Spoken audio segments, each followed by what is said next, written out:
Welcome to the Flight Club Podcast, a woman's guide to leaning out.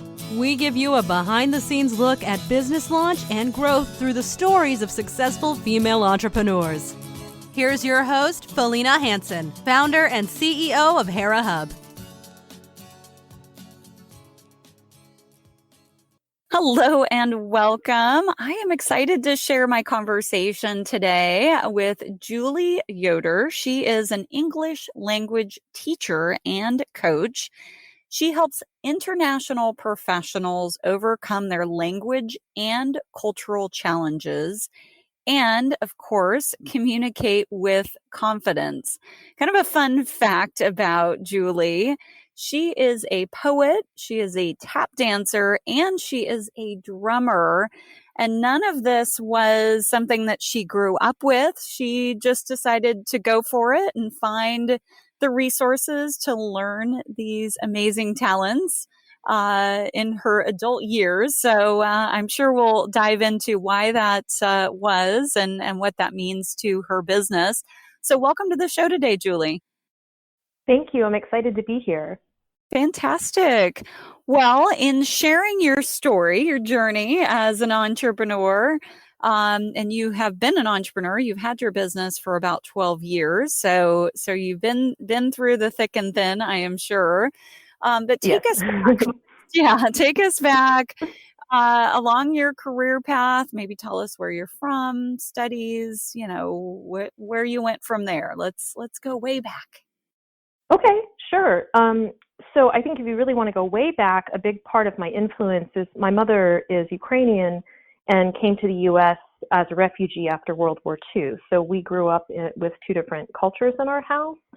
And it wasn't something that anyone talked about when I was growing up because there was a lot of trauma associated with her past. There were just certain things that I knew. I knew that my grandmother didn't seem to be able to speak English very well. As a child, I didn't have a concept of how much she understood. I later found out, she understood everything, but wasn't able to, never developed speaking skills. And that was very isolating for her. So I grew up in the South. I grew up in Georgia. My parents were not from there. They moved there when I was 6 months old. And it was just kind of a mix of different cultures. My father's from the Midwest. My mother's Ukrainian. Neither of them were Southerners. So I always felt a little bit displaced. We were the only family on my block that spoke another language at home. And we did learn Ukrainian when I was quite young. We actually went to school on Saturday to learn the language and the culture, but around age 6, that just kind of died out for some reason. So there was a lot of pressure growing up, this sort of search for stability and what are you going to do and what are you going to study and what are your career plans? And of course you're going to go to college, but what's your plan? And I remember, I would not trade my parents for anyone, but I do remember feeling that pressure at a fairly young age and kind of caving under it because I didn't know. I really didn't know. And I remember telling my parents probably around age 8 that I wasn't going to work in an office. And I remember the look on their faces. What? And I don't even know where that came from.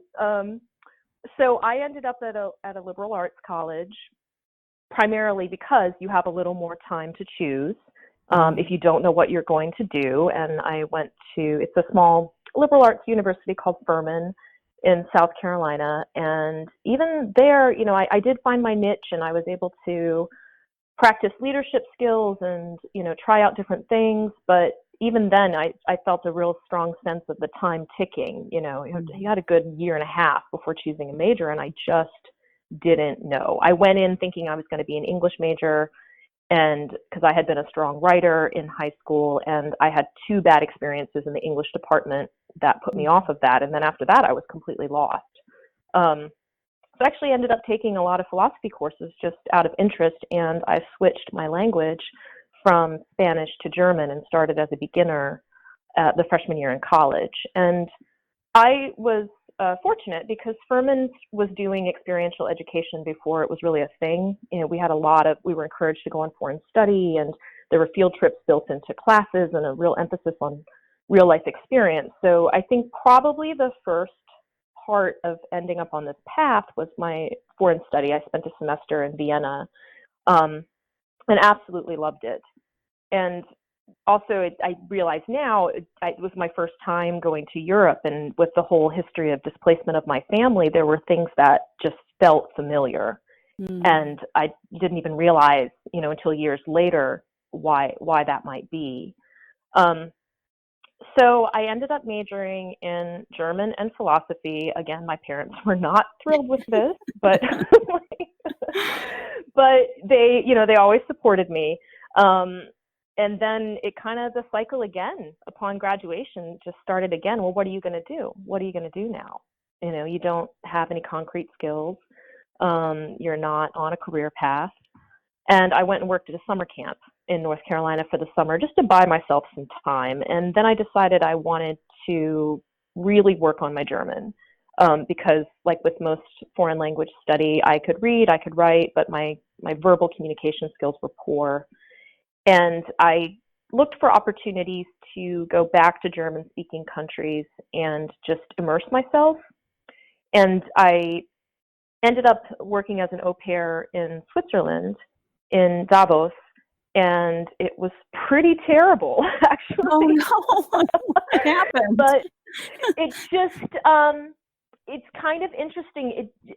It's it's a mountain village, and so I had never lived in a tiny village before. People are very averse to outsiders, and of course, with any language, the dialects are wildly different. And my German study had not been as systematic as it maybe could have been. I had spent time in Vienna, which has a very specific dialect, and then I ended up in Switzerland, which has an extremely different dialect, and it was almost like starting over. And I was also isolated. The part of the deal with being an au pair is you're supposed to be able to go to school and work on your language. And I walked into the school on the first day and realized it was computer-assisted learning, which meant the school was just each student sitting down at a cubicle in front of a computer, not interacting with anyone. Oh my goodness. Yeah. And so I had two little girls as my charges. I was alone during the day. I was doing, light cleaning, and I was cooking their meals and my meals, and the parents would be gone sometimes 10, 12 hours a day. And I was supposed to be going to school to work on my language skills, but half the time, because they were paying for it, they would feel very casual about just coming home late, and forcing me to skip the lesson. So I actually quit that job earlier than the contract because I wasn't meeting my goals. And, with all of this, like, what do I want to do with my life, having chosen this one concrete goal, and I wasn't getting there. And so I went to Berlin, where I had a connection, and I ended up house sitting for a family I knew there. And that actually was the moment where I had finally got some insight, because one of my many random jobs was tutoring English to a teenage boy in their neighborhood. And after about the second or third lesson, even though I had never done individual tutoring at that point, and I had never done language tutoring, it just, the light bulb went off. He enjoyed it. I enjoyed it. I looked forward to the lessons. He made progress. And it was the first time in my young adult life where I really felt like, okay, I think I know my profession, finally. Wow. Yeah. And so I went home and applied to linguistics programs for graduate school, with programs that included a teaching element. And I ended up at the University of South Carolina, and they had a very good academic English language institute. So my master's was in theoretical linguistics, but I was working for the university, and I was given a listening class immediately when I arrived, and I had a very good mentor. And so I got the proper training. That type of training is aimed at working at the university level in the U.S. or overseas. But towards the end of my degree, the Asian economic crisis, it was 1998-99, and the Asian economic crisis hit, and that greatly impacted our enrollment numbers at the university. So people who had worked there for, decades were worried for their jobs, because the pipeline of students suddenly dropped off. Yeah. So I knew I couldn't stay there, and I had another opportunity fall in my lap. South Carolina is known for international business because the state has made strides towards being tax friendly towards international businesses. And there's a lot of manufacturing in the upstate of South Carolina. And there was a company that printed on foil packaging, like if you think about the sleeve on a beer bottle on imported beers or the top of a yogurt container. Yeah. That's a very specific printing process. And at that time, they were building a manufacturing plant in South Carolina. And in the summertime, as a graduate student, we had a wonderful opportunity to teach their executives, and they gave it to us as a project, as a paid project. Like, hey, you all figure out the curriculum, do the needs assessment, figure out what these people need, and deliver it, and you'll get paid. And it was private money rather than the university, so it was a great gig for a graduate student. And after 2 summers of this, their CEO wanted someone to come to Germany to teach the employees who didn't get to travel for work.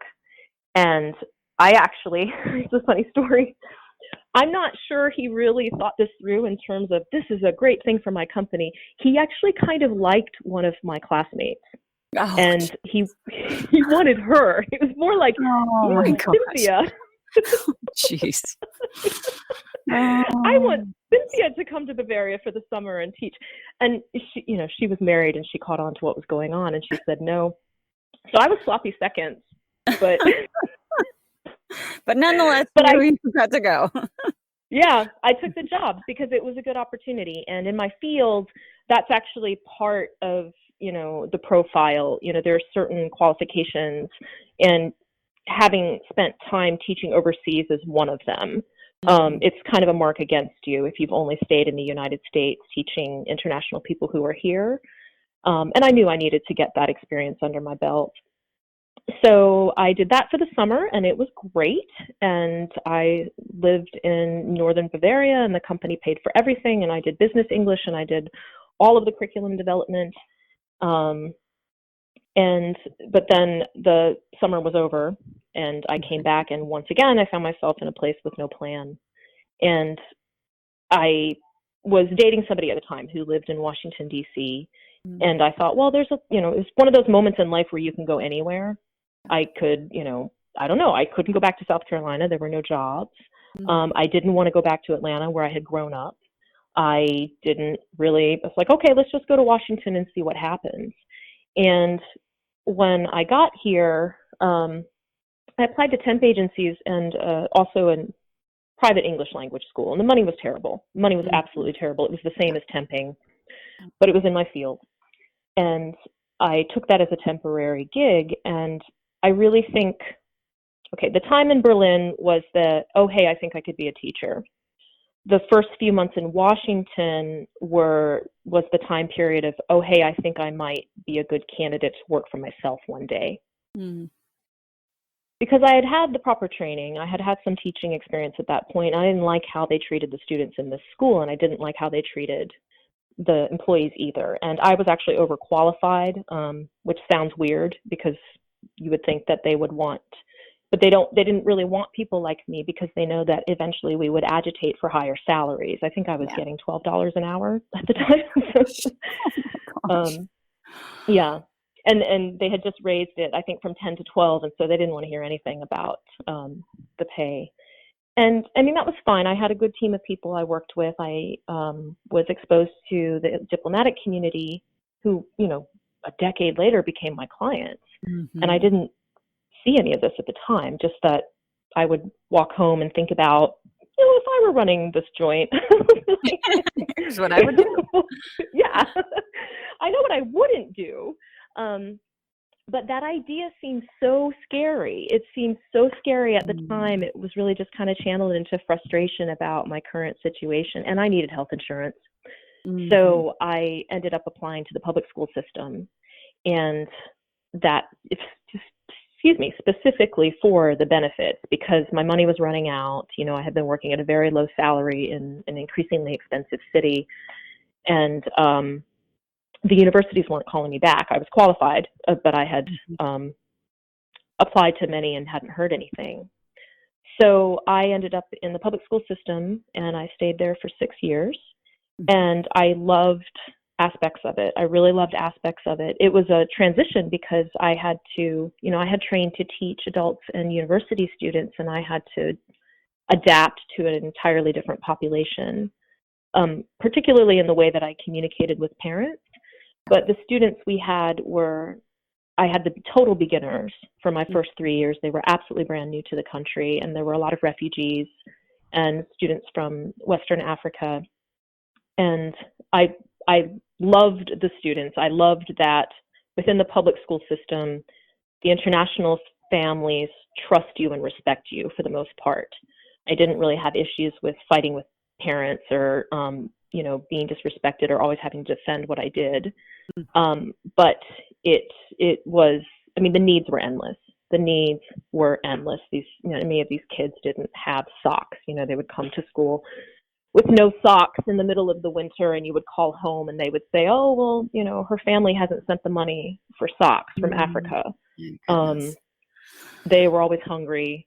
Like the school system they sent them to school for all the benefits that school provides. And that was something I really had to adapt to, because the majority of my work became, supporting these children who were living in extreme poverty while trying to implement the language development.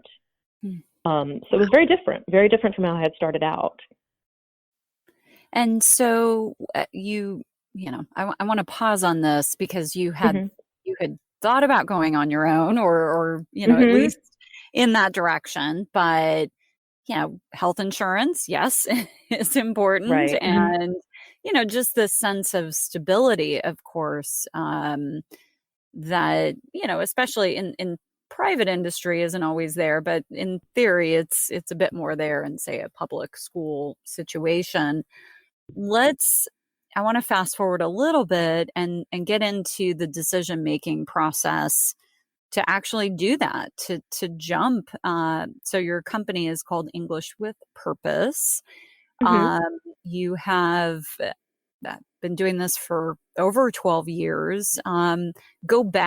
Take us back 14 years ago, when you really started to consider this. Was it a total leap? Was it a partial leap? What was that process like, and how did that feel? It was a total leap that was forced. I'm not sure I would have done it if things had been different. And I actually got very sick. So my 6th year of teaching public school, I hit burnout in multiple ways. And what I now understand is that there were 3 different things going on. There was just burnout from the extreme stress of the job. I had undiagnosed thyroid disease that had gone untreated. And the stress, of course, was exacerbating it. And so I had all kinds of symptoms, and the extreme fatigue. And those 2 things were hard to tease out. And 3, it was a sick building. There was mold toxicity in the building. Oh my gosh. So my health broke down completely. And it was rough. But something in me, the beginning of that last year, I did a retooling of my finances, and I got on track with socking away as much money as possible. I had not made a conscious decision to quit my job yet. I just knew that some part of me knew that things were coming to an end. And I had a wonderful team. And when I told them at the end of the year that I needed to take a leave of absence, they were actually quite angry with me. Like, geez. You're breaking up the team. Oh my gosh. And that hurt. That was really hurtful, because they were colleagues that I liked and respected, and we were friends, and we were very effective together. But when you have an invisible illness, people don't understand. Yeah. And I had to be, I just had to try to be compassionate about it. But I didn't have a cancer diagnosis. I didn't have a cast on my arm. I was getting viruses and bacterial infections back to back. And there was 1 month of school where I was out almost every day that month because I was too sick to come to school. And that was the first time they sort of began to understand. And so I took a leave of absence because, again, with the benefits, I didn't want to let go of the supposedly stable job, and leaving a job like that with the way I was raised. My parents I was in my early 30s at the time. And again, I didn't have a plan. I just knew that something needed to shift. And I I know it sounds dramatic, but I had a strong sense that if I stayed there, I was going to die. Yeah, no, sounds, I mean, everything you described, that doesn't seem dramatic. Yeah. And honestly, like the social worker who was in her 50s and had worked in that building a long time, she went home and dropped dead one day. Oh my God. We had a meeting about it the next morning and everyone was in shock. And then a very beloved elective teacher got a rapid cancer and was dead within 4 months. And my colleagues and I had health problems that went away in the summertime, and we were all in our early to mid 30s, that we were too young to be having so many health problems. So I just said, okay, I got to get out of here, or hit a pause button on all of it. And I went home to my parents' house, and I had been hiding from my family how sick I was because I wasn't getting any validation from anybody. I was just getting what do you mean you're not here again today? And what is wrong with you? And what do you mean you took a leave of absence? But they let me I think I just slept all summer at their house. Yeah. And I kept my apartment in DC because my rent wasn't that high. And I recovered to some degree. And that's when I really started thinking about, okay, I can't go back there. What do I have? I have a marketable skill. I've been teaching for a while. I have the proper credentials. I've lived in Washington for a while. I kind of know the climate. And I started looking around online for who was offering private English teaching and tutoring. And other than the types of schools where I had worked when I first arrived there, I couldn't find anybody with an online presence. Anybody openly advertising that they worked with diplomats or they worked with the populations that I knew existed in DC. So that, again, was, the kernel. I thought, well, I think, there's things I can't do and there's things I could try. And that's really how it started. And I took all that knowledge of what I had gained working at that private school 6-7 years before and set up my business plan in opposition to that. What do they do that I don't want to do in my service? And I didn't have a business degree. I didn't have any kind of idea about the logistics of running a business. I just knew that I had the skill and I didn't have to invest in learning the skill of the service I was going to offer. And I figured, well, I'll just try it. We'll see what happens. Absolutely. And, yeah.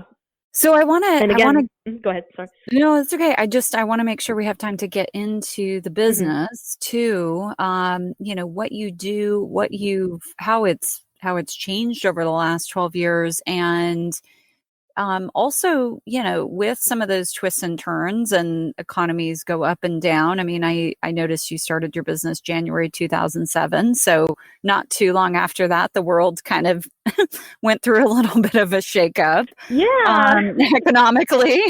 Yeah. So just first describe, just for our listeners to set the context, what you do in your business now, how it runs, so to speak. And then, take us back in those periods of time over the last 12 years of where you maybe had to pivot or change or ad lib, so to speak. So I teach, tutor, and coach international professionals. And my clientele tends to be working in the Washington area. They are already intermediate to advanced in their English, but they're not where they want to be, or they're feeling a deficiency. They feel insecure at work, or they just don't feel good about their skills in spite of what their performance might look like to other people. And they tend to be either diplomats, because we have so many embassies here. We have a lot of international organizations, development organizations like the World Bank and the International Monetary Fund and the Pan American Health Organization, Organization of American States. So there's a very specific population here that needs this service. The other part of it is that they don't have time. So they don't have time to go to a traditional class. They don't have time to go to a traditional school. Many of them have families. So in the beginning, I advertised flexibility as my differentiation. And I would go to people's offices. And for some people, we could only squeeze in 1 hour during their lunch break. But what we would do, everything we could with that hour. And this was very well received. So yes, I did start it, right before the global financial meltdown. We're a little bit buffered here in Yeah. Washington because of the federal government, so we didn't feel the impact as much as other people. And on a personal level, it was a little bit strange, because I had made this scary leap the year before, where a lot of people around me were saying, like, why on earth would you leave a stable job? And then lots of other people, were forced into a similar situation through no fault of their own just a year later. So I had already kind of worked through my fear around that. And I established a website, and it was sort of like an if you build it situation. I did not really even need to market in the beginning. I was just plugging a hole. And and maybe that now I'm learning a lot about marketing, but it's sort of the part that was missing from my education because the clients started calling. And that's pretty much the same population that I work with now. What's different now is that I got tired of running around town. It was very difficult over time to meet, 3 or 4 people in a day at 3 or 4 different locations. And we've also gained 250,000 people in DC, and also with all the rideshare services and all the other stuff, the congestion forced me into changing my business model a few years ago because I just can't. I was physically unable to get to my appointments in time, and I had to just accept that it was wearing me down. It wasn't delivering to the client. So at that point, I made a decision to develop a hybrid model and expand my market to online. And in the beginning, I didn't really openly advertise that because there's a lot of competition. You can find people to tutor you online in English for $15 an hour. I thought, no one's going to pay what I need to charge.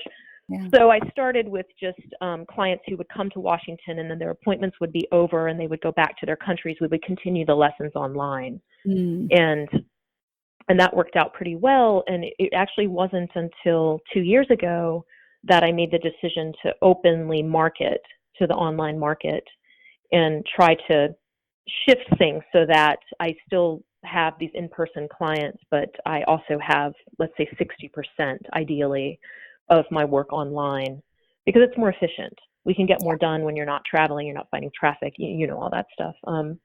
And you're not stressed from traveling and fighting traffic. Absolutely. Thank goodness for Skype and Zoom and all these other amazing platforms we have. Are you doing anything in person there at Hera Hub DC? I've been trying. That's been the growth plan for the business. I am trying to offer group classes. I've been trying to branch out into specialized group classes.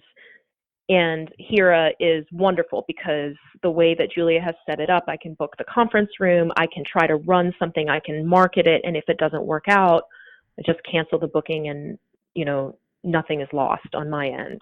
And I'm extremely grateful for this because I've actually tried to offer a couple of different workshops and different things, and it's been gaining momentum. It hasn't quite clicked yet.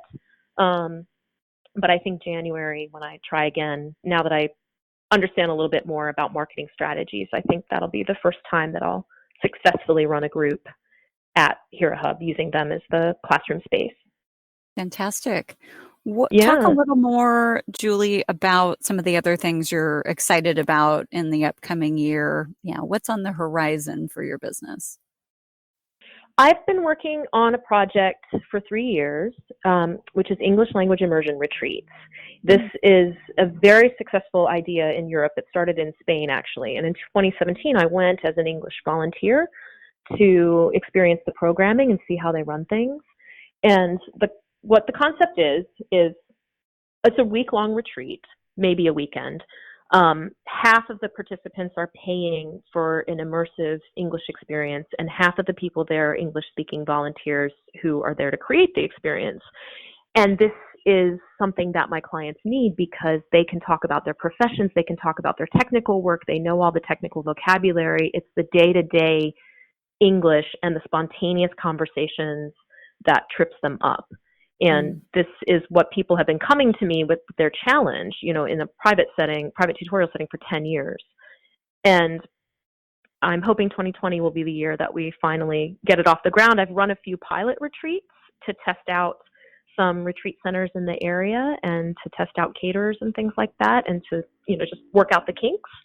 But this is what I'm most excited about. The ultimate goal is to be able to offer at least 4 retreats a year, some week-long retreats in the summertime, and offer people the chance to come and just totally relax for the weekend or the week and meet new people, make new friends, have face-to-face connection, and leave at the end of the week with a boost in their confidence and their English fluency as well. I love it. That sounds like a great idea. And you'll do those there in DC?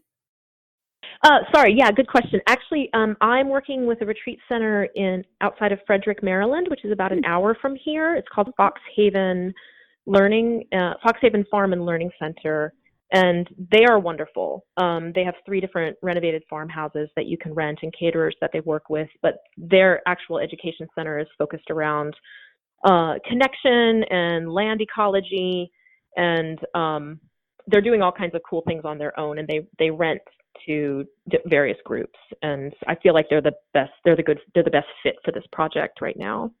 Yeah, sounds perfect. Wonderful. Well, Julie, if our listeners want to reach out, they want to get in touch with you, what is the best way for them to do that?